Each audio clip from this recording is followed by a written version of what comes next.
Hi, it's me again with CorelDraw tips and tricks. I finished the project for somebody and I thought he was having trouble duplicating the shadow of this because it almost looks like a bevel effect, but it's a shadow effect. So to make that, you need to make a square holding down the control button. We're going to make it something that's even. Then I'm going to control D and I'm going to make one half the size.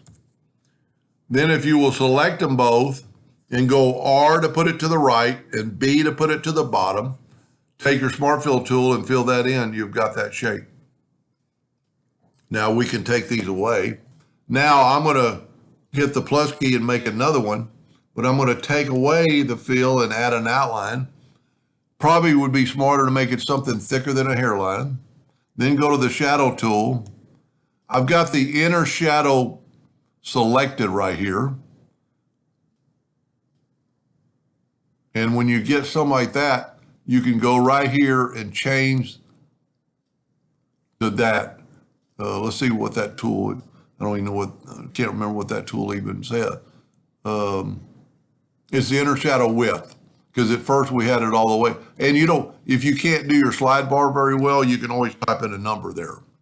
So that's good enough. Let's take away the outline.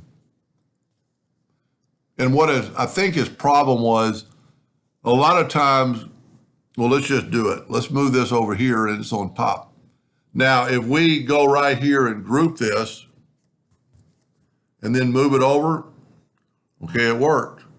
I don't know what we were doing wrong before. But anyway, now all you have to do is control D to make a duplicate, move your center rotation of the here and rotate it 90 degrees. Control D. See, there's the problem he was having before. Let's see if it does it this time. Almost wish it does. No, it didn't do it.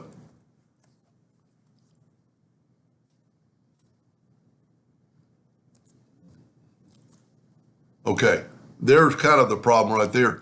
That said 270 already, but it's really Control D. Now it should be 270 because I was trying to go past 270. Now you can always go change your colors. We can make this one blue. And the shadow is going to show through green. Let's do a purple one. And I like that orange. No, I want a yellow because the yellow really shows off the shadow.